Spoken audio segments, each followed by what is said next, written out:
이처럼 그 시기는 끔찍했네. 고향집의 난간에 서자 피곤했고 낙인에 대한 나의 자긍심은 고통보다 보잘것없었어. 난간에 머리를 얹고 녹슨 철봉에 입을 대었을 때 입에 닿은 녹슨철의 씁쓸한 맛이 오히려 나를 편안하게 했네. 들이실려 집까지는 1분도 안 걸리는 거리여서 나는 거기서 그들이 날 기다리는지 알고 싶었네. 그런데 한 노동자가 발밑에 도시락을 끼고 길을 올라오더니 건축 자재 가게로 가는 성문으로 사라졌어. 난 깜짝 놀랐지. 계단을 내려갈 땐 난간을 너무 꽉 잡아서 손 부분의 녹 부스러기가 밀리기까지 했네. 이후로 7년 전 이곳에서 들었던 망치의 경쾌한 리듬은 단지 지친 메아리가 되어 울릴 뿐이었네. 노인이 나룻배를 부수었던 철선 위에서 들리는 망치 소리처럼 들릴 뿐이었단 말이네. 나사들은 마분지 상자 속으로 쿵 소리를 내며 떨어졌고 판자들은 자신들의 죽음을 알리는 듯한 정도의 소리를 내며 떨어졌지. 노인은 모터를 두드리면서 사랑하는 사람의 심장 소리에 귀를 기울이듯이 모터 소리에 귀를 기울였고 선체 쪽으로 몸을 깊숙이 숙여서 각 부분을 불로 비추어 보았네. 그는 못을 마분지 상자로 던지기 전에 나사, 덮개, 통풍판, 실린더에 불을 비춰보고 자세히 들여다보고 냄새까지 맡았지.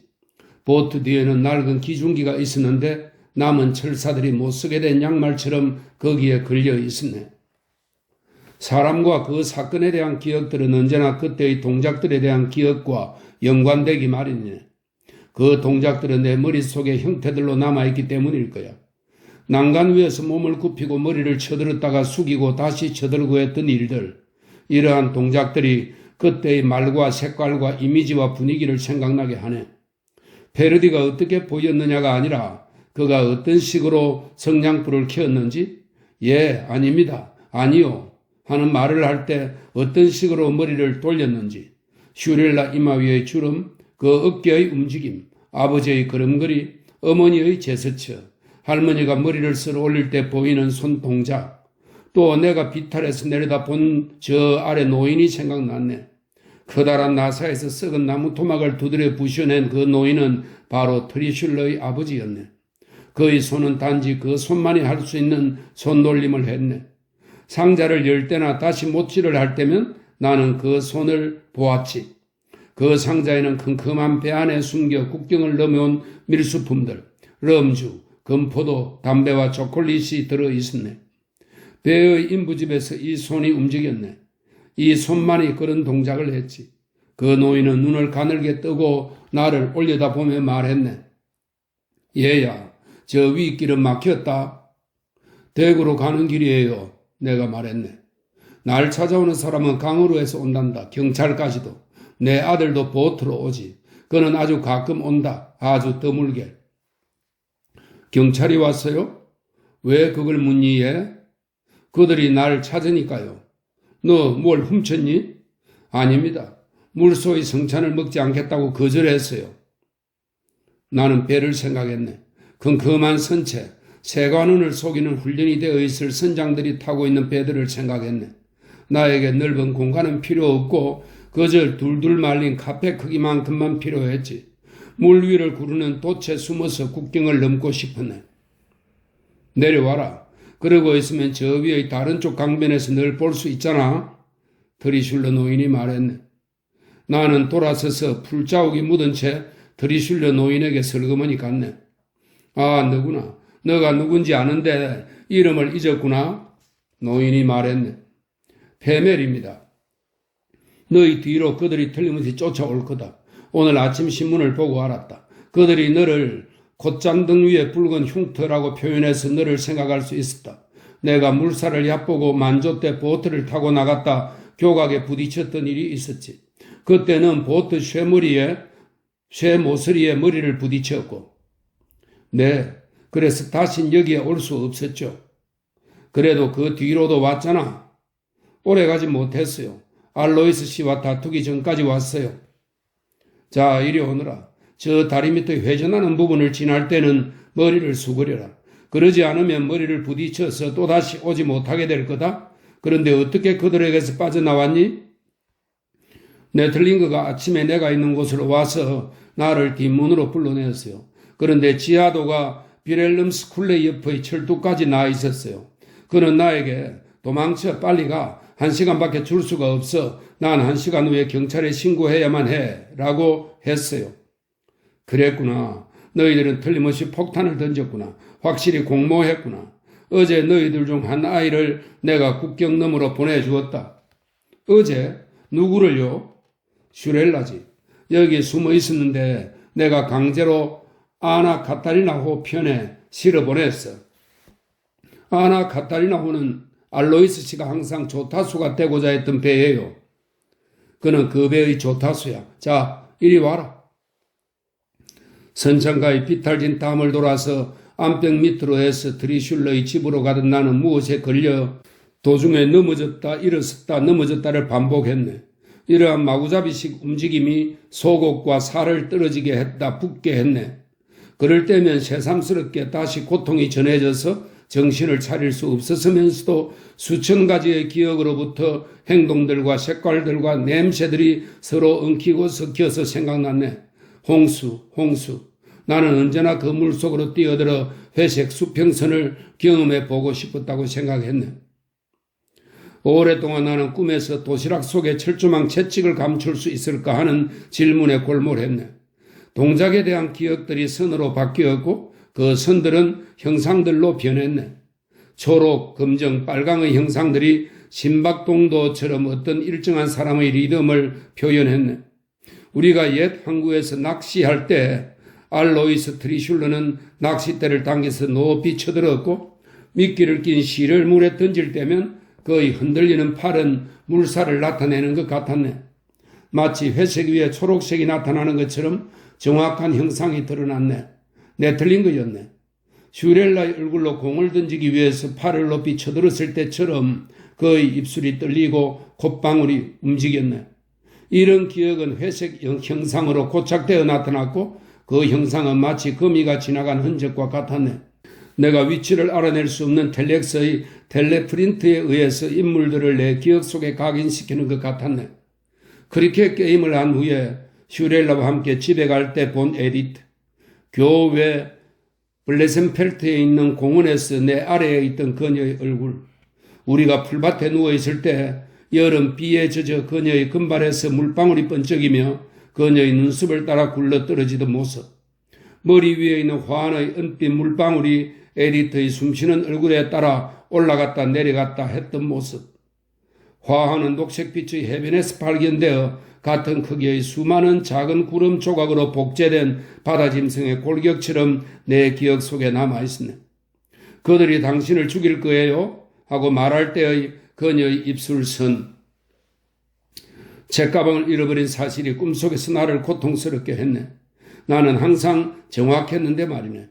나는 비쩍 마른 암탉의 뿌리에서 녹색 빛이 나는 회색 책 오비리우스를 빼앗았네. 나는 극장에서 자리를 안내하는 여성과 휠들린 시집을 가지고 옥신각신했네. 그녀가 연민은 영원히 마음속에 그대로 남아있다라는 휠들린의 시 구절이 마음에 든다면서 내 책에서 찢어냈기 때문이었네. 트리슐러 부인이 가져온 저녁 식사는 우유, 달걀 하나, 빵, 사과 하나였네. 부인은 상처투성이의 내 등을 포도주로 씻어 주었는데 그때 보니 아직 부인 손은 젊었네. 스펀지로 누르면서 포도주가 등의 상처 속으로 흘러내릴 때는 굉장히 아팠지. 상처를 닦은 후 부인은 기름을 발랐네. 이렇게 하는 걸 어디서 아셨어요? 하고 내가 물었네. 성경을 읽어보면 이럴 때 어떻게 하는가 하는 것을 너도 알 수 있다. 너희 친구 슈렐라에게도 이렇게 해주었단다. 알로이스 씨가 모레 여기로 와서 일요일에 루르 지방으로 떠나서 로테르담으로 갈 거다. 두려워할 필요가 없다. 사람들이 길에서 서로 사귀는 것처럼 강에서도 서로 사귀게 된다. 우유 더 줄까? 아니요, 감사합니다. 걱정하지 마라. 월요일이나 화요일에 넌 로테르담에 도착하게 될 거다. 무슨 일이니? 무슨 생각이야? 아무것도 아니었지. 수색 통고가 여전히 나돌았네. 콧잔등에 붉은 흉터가 있는 사람을 찾으라는 것이었지. 아버지, 어머니, 에디트. 나는 사랑의 차이를 생각하지 않았으며 고통을 없애달라고 기도하지도 않았네. 맑고 푸른 강물 위에 흰 유람선이 오색 깃발을 달고 떠 있었네. 붉은색, 푸른색, 초록색 칠을 한 화물선도 석탄과 목재를 이곳저곳으로 즐거운 듯 운반하고 있었네. 저 위 강변엔 초록색 가로수, 눈처럼 하얀 카페 벨레비오의 테라스, 그 뒤에 있는 성 세베린 교회 탑, 프린츠 하이니 호텔의 빨간 네온, 거기서부터 불과 수백 걸음을 가면 부모님이 계신 집이 있었네. 지금 막 대단한 저녁 식사를 하고 있을 것이었네. 아버지는 저녁 식사를 대주교처럼 관장했고 토요일은 언제나 안식일의 즐거움이 행해졌네. 적 포도주는 너무 차갑지 않을까? 백포도주는 충분히 차가운지? 우유를 더 마시겠니? 아니요. 고맙습니다. 트리슐러 부인. 정말 아닙니다. 오토바이를 탄 심부름꾼들이 시내를 돌아다니며 붉은 테를 두른 쪽지를 게시판마다 붙였다. 사형, 학생 로베르트 페멜에 대한 내용이었다. 아버지는 저녁 식사 때 우리를 대신해서 못 박힌 하나님이라고 기도했고 어머니는 가슴에 십자가를 그으며 이 세상은 악하며 순수한 마음을 가진 사람이 거의 없다라고 말했다. 오토는 형제여 형제여를 외치며 신을 신은 채 바닥과 타일 위를 박자를 맞추며 걸었고 모데스트 성문까지 거리를 따라 내려갔다.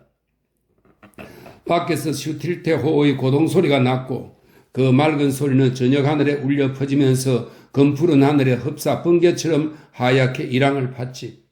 나는 벌써 바다 위에서 죽어 물에 장사 지내줄 사람처럼 삼배 위에 누워 있었네. 알로이스 씨가 삼배를 높이 쳐들어 내 몸을 쌌네. 회색 바탕에 흰색 무늬가 있어 읽어보았더니 모리엔, 이무이덴, 이무이덴은 모리엔의 네덜란드식 이름입니다. 이라고 쓰여 있었네. 트레슐러 부인은 내게 몸을 굽히고 울면서 입을 맞추었네. 알로이스 씨는 나의 시체가 특별히 귀한 것이나 되듯 서서히 나를 말더니 팔에 껴안았네. 아들아, 아들아, 우릴 잊지 말아라. 트리슐러 노인이 외쳤네. 저녁바람이 불었지. 슈틸테오는 다시 한번 친절하게 경고하듯이 고동을 울렸지. 양들은 무리지어 울고 있었네.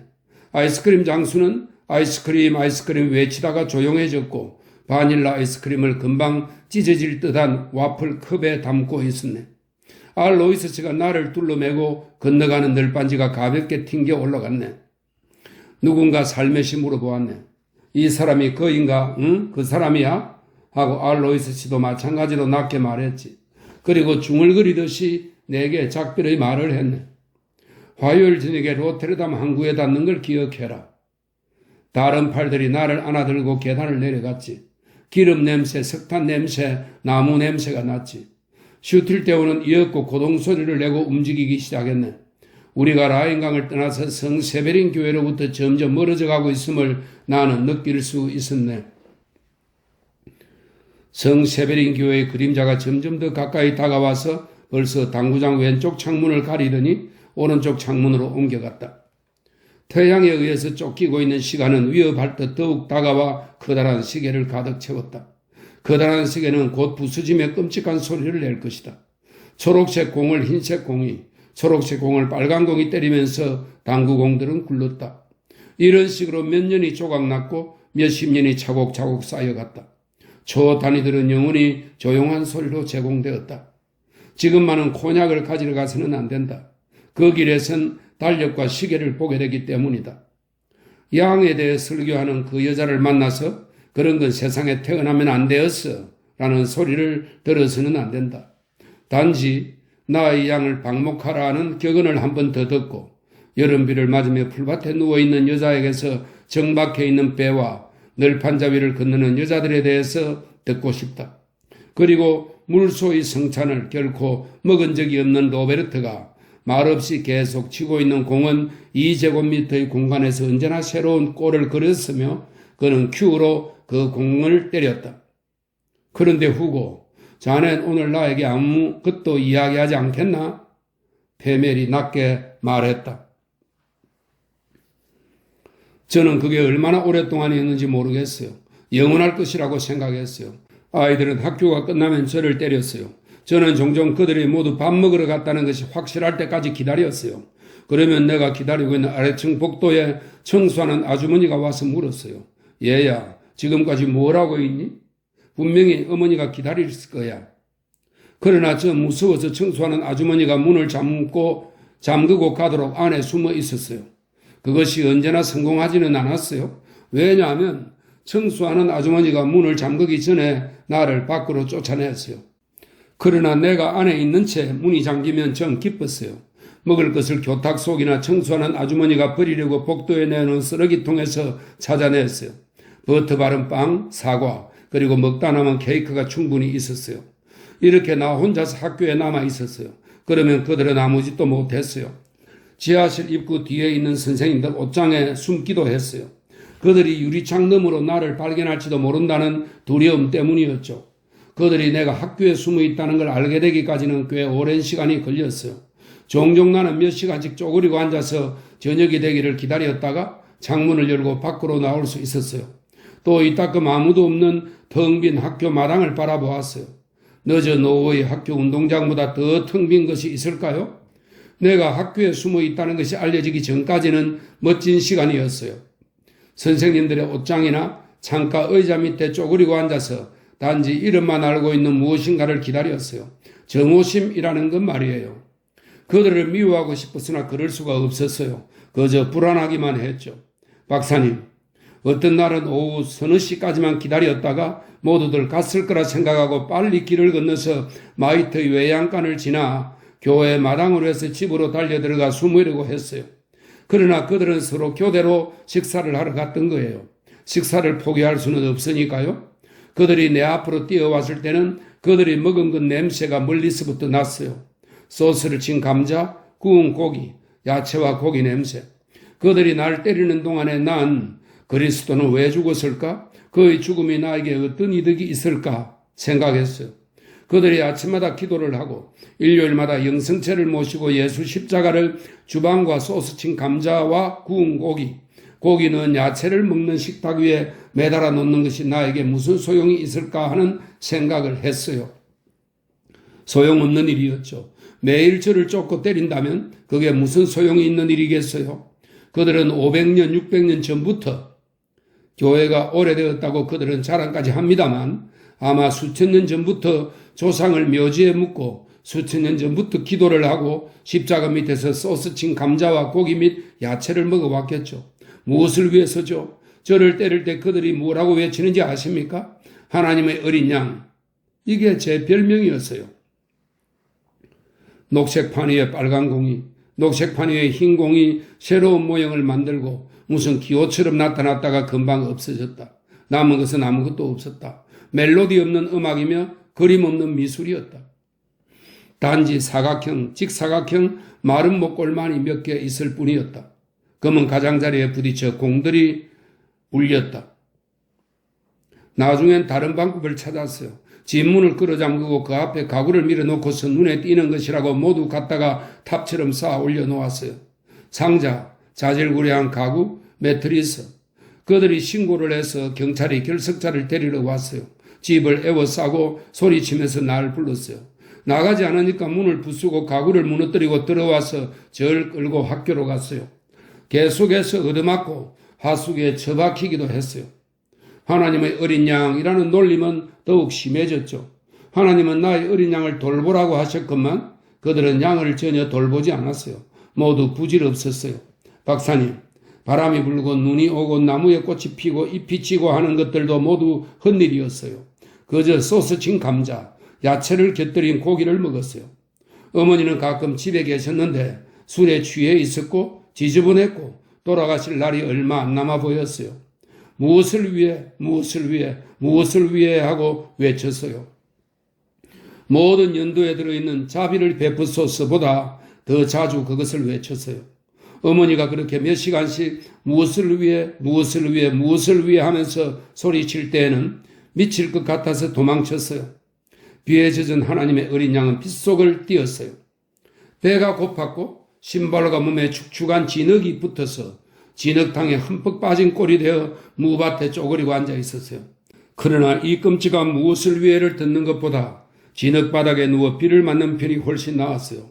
그런데 누군가가 저를 불쌍히 여겨서 집에 그리고 학교에 데려다 주었어요. 탱글링게인이라는 둥지로 말이에요.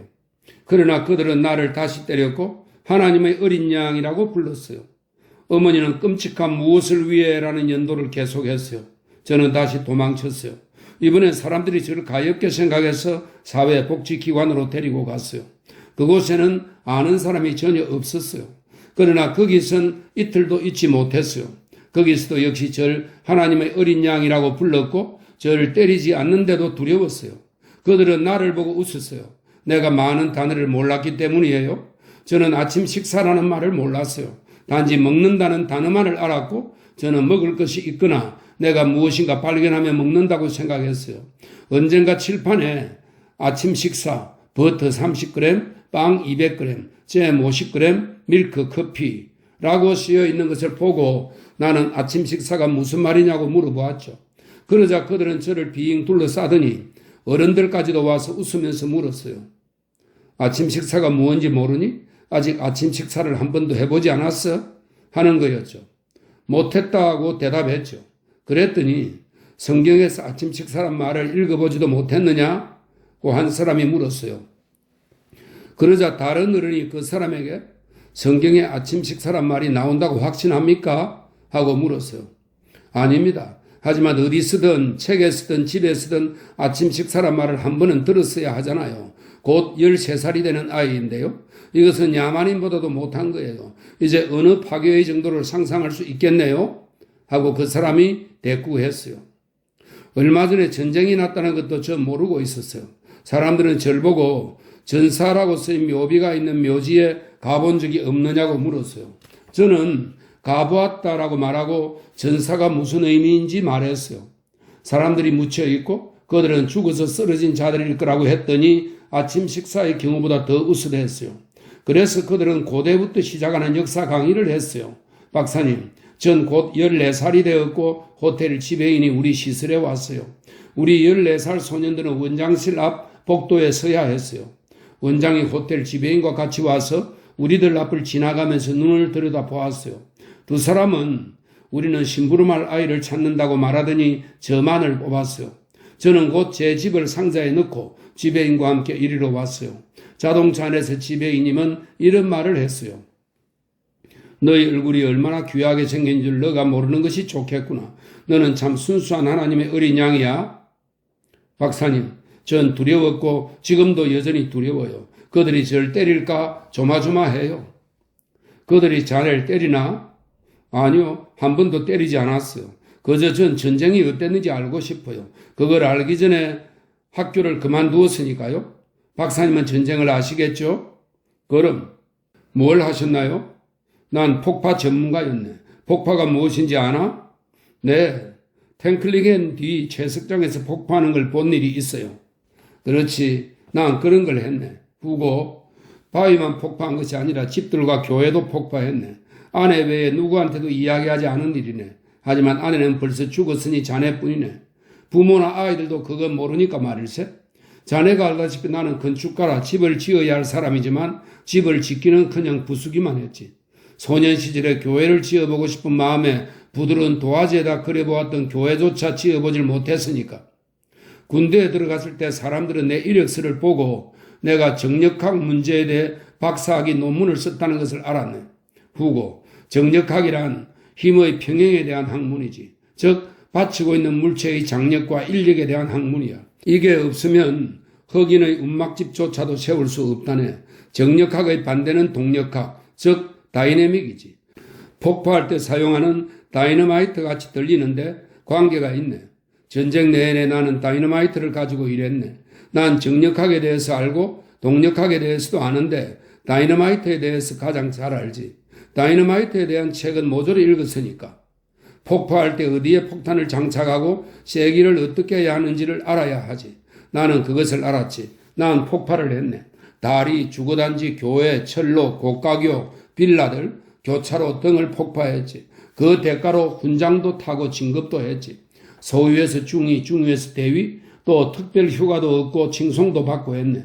폭발을 잘했기 때문이었지. 전쟁이 막바지에 다다랐을 때 난 머릿속에 온통 사정거리라는 한 단어로만 차있던 장군 밑에 있었네. 사정거리가 무슨 뜻인지 아나? 몰라? 뱀에는 큐를 총기처럼 어깨에 메고 뾰족한 끝으로 밖에 있는 성세베린 교회의 탑을 겨냥했다. 자, 잘 보게. 내가 지금 성세베린 교회 뒤에 있는 저 다리를 쏜다면 교회는 사정거리에 들어있는 것이야. 그러니까 교회는 폭파될 수밖에 없지. 아주 급히 즉시 빨리 해치워야 하네. 그래서 다리를 쏠 수 있도록 말이네. 후고. 말하자면 난 성세베린 교회도 부셔버릴 수 있었지. 그 장군의 머리가 제정신이 아니고 그 사정거리라는 게 쓸데없는 망상이라는 것을 알고 있었어도 말이네. 왜냐하면 공중에서는 사정거리라는 게 필요 없거든. 아무리 그 장군이 단순한 사람이었다 해도 비행기가 발명되어 있다는 사실점은 모를 리 없는 사실이잖아. 하지만 그 장군은 제정신이 아니었고 사정거리만 교육되어 있었네. 그게 걱정이었지. 나는 물리학도와 건축학도로 이루어진 훌륭한 팀을 구성했네. 우리는 우리가 만난 것들을 폭파해버렸네. 마지막으로 폭파한 것은 크고 비중이 있는 것으로 거대하고 매우 견고한 건물 단지 전체였네. 교회, 차고, 수도사 건물, 본부 건물, 농장, 대수도원 전체였어. 단지가 정확히 독일군과 미군 사이에 끼어 있었고 난 독일군에게 사정거리를 계산해 주었네. 하지만 사실 그들은 사정거리가 필요 없었네.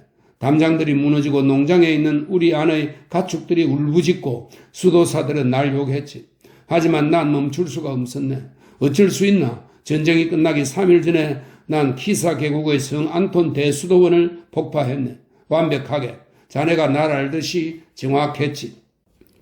그는 가상 목표에 겨냥하고 있던 큐를 내려 손가락 사이에 끼고서 다시 당구공을 맞췄다. 흰 공이 녹색 바닥 위를 구르면서 검은 가장자리로부터 지그재그로 가서 검은 가장자리에 부딪혔다. 성세베린 교회의 종이 둔중하게 시간을 알렸다. 그러나 언제 11시를 쳤을까? 왜 문 밖이 저렇게 시끄러운지 살펴보겠나? 그는 또 한 번 공을 쳤다. 녹색 바탕 위에 빨간 공이 굴러가는 걸 보며 그는 큐를 놓았다. 지배인께서 네틀링그 박사를 만나 주실 것을 박사님께 부탁하십니다. 자네 같으면 네틀링그라는 사람을 만나겠나? 아니요. 이 문 말고 나가는 길을 가르쳐 주게. 식당으로 해서 나가십시오, 박사님. 모데스트가로 나가시게 됩니다. 자, 내일 보세 후고. 안녕히 가십시오, 박사님. 종업원과 보이들이 빨래를 하듯 움직였다. 그들은 점심 식탁을 차리고 있었다. 페멜은 가벼운 발걸음으로 쭉 늘어선 식탁 사이를 지나서 자수색 커튼을 젖히고 계단을 내려갔다. 그러곤 성세베린 교회의 탑을 바라보고 섰다.